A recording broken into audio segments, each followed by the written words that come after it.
నమస్తే. Welcome to Andhraprabha. నేను Tejaswi. Greater హైదరాబాద్లో బీజేపీ ఏకైక ఎమ్మెల్యే, హైదరాబాద్ పార్లమెంట్ నియోజకవర్గ ఇన్ఛార్జ్ టి రాజాసింగ్ ఎన్నికల ప్రచారంలో ఎక్కడా కనబడకపోవడం పార్టీ వర్గాలలో చర్చనీయాంశంగా మారింది. వివాదాస్పద వ్యాఖ్యలకు కేర్ ఆఫ్ అడ్రస్గా నిలిచే ఆయనపై పార్టీ గతంలో సస్పెన్షన్ విధించి అసెంబ్లీ ఎన్నికల వరకు కూడా అమలు చేసింది. చివరి నిమిషంలో సస్పెన్షన్ ఎత్తివేసి టికెట్ కూడా ఇవ్వడంతో ఆయన గోషామహల్ నియోజకవర్గం నుంచి హ్యాట్రిక్ విజయం సాధించారు. అయితే అసెంబ్లీ ఎన్నికలు ముగిసిన నెలల వ్యవధిలోనే ఆయన పార్టీతో అంటీ ముట్టకుండా ఉంటున్నట్లు తెలిసింది. నియోజకవర్గంలో పార్టీకి సంబంధించి ఎలాంటి కార్యక్రమాలు చేపట్టకపోవడంతో రెండవ క్యాడర్ నాయకులు, కార్యకర్తలు కూడా ప్రత్యామ్నాయం వెతుక్కుంటున్నారనే గుసగుసలు వినబడుతున్నాయి. ఇది రాబోయే లోక్సభ ఎన్నికలపై ప్రభావం చూపే అవకాశం లేకపోలేదనే టాక్ అంతటా వినబడుతోంది.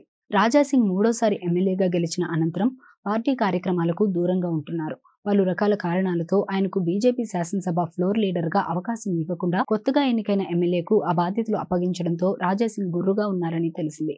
దీనికి తోడు ఎంపీగా హైదరాబాద్, జహీరాబాద్, నాందేడ్లతో పాటు కర్ణాటకలోని ఓ పార్లమెంట్ నియోజకవర్గాలలో ఏదైనా ఒక చోట నుంచి పోటీ చేసేందుకు ఆసక్తి చూపిస్తున్నారని ప్రచారం జరుగుతోంది. అయితే పార్టీ ఆయనకు టికెట్ ఇవ్వలేదు. దీంతో ఆయన బీజేపీ ఎమ్మెల్యేగా కొనసాగుతూనే వ్యవహారాలను పట్టించుకోవడం లేదు. ఎమ్మెల్యే రాజాసింగ్ ను హైదరాబాద్ పార్లమెంట్ ఇన్ఛార్జిగా బీజేపీ ప్రకటించింది. దీంతో ఆయన పార్టీ అభ్యర్థి గెలుపు కోసం పనిచేస్తారని అంతా ఊహించారు. అయితే అందరి అంచనాలను తలకిందులు చేస్తూ ఎన్నికల ప్రచారానికి, పార్టీ కార్యక్రమాలకు దూరంగా ఉంటున్నారు. ఇటీవల ఆయన సొంత నియోజకవర్గమైన గోషామహల్లో పార్టీ ఎన్నికల కార్యాలయం ప్రారంభించినా హాజరు కాలేదు. పార్లమెంటు ఎన్నికల ఇన్ఛార్జిగా ఉన్నప్పటికీ ఎన్నికల కమిటీల గురించి పట్టించుకోలేదు. పైగా ఎంపీ అభ్యర్థిగా మాధవీలతను ప్రకటించడంతో మరోసారి వివాదాస్పద కమెంట్స్ చేశారు. మైనార్టీ ఓటర్లతో పాటు నార్త్ ఇండియన్స్ అధికంగా ఉండే గోషామహల్ అసెంబ్లీ సెగ్మెంట్లో బీజేపీకి మంచి పట్టుంది. ఇక్కడి నుంచి గెలిచే అభ్యర్థికి సొంత ఇమేజ్ లేకున్నా పార్టీ గుర్తుపై గెలుస్తారనే టాక్ ఉంది. వరుస విజయాలు దక్కించుకున్న రాజాసింగ్ కు కూడా సొంత గుర్తింపు కంటే పార్టీ ఇమేజ్తోనే గెలిచారనే వాదన ఉన్నప్పటికీ ఆయన దానిని పట్టించుకోవడం లేదు. పైగా పార్టీపైనే గుర్రుగా ఉంటున్నారు. హైదరాబాద్ పార్లమెంటు పరిధి ఎక్కువ శాతం పాత బస్తీలోనే విస్తరించి ఉంది.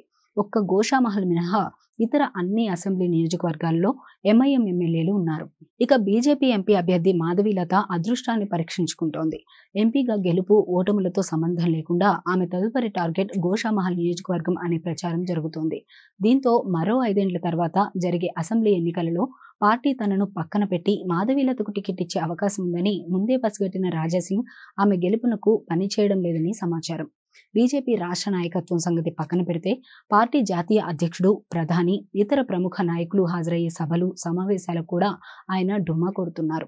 రాజాసింగ్ వ్యవహార శైలి పార్టీకి నష్టం కలిగించేలా ఉన్నందున ఆయనపై చర్యలు తీసుకోవాలని, పార్టీ అభ్యర్థి గెలుపు కోసం పనిచేసే నాయకులకు పార్లమెంట్ ఎన్నికల ఇన్ఛార్జ్ బాధ్యతలు అప్పగించాలనే డిమాండ్ పార్టీ అభిమానుల నుండి వినబడుతోంది.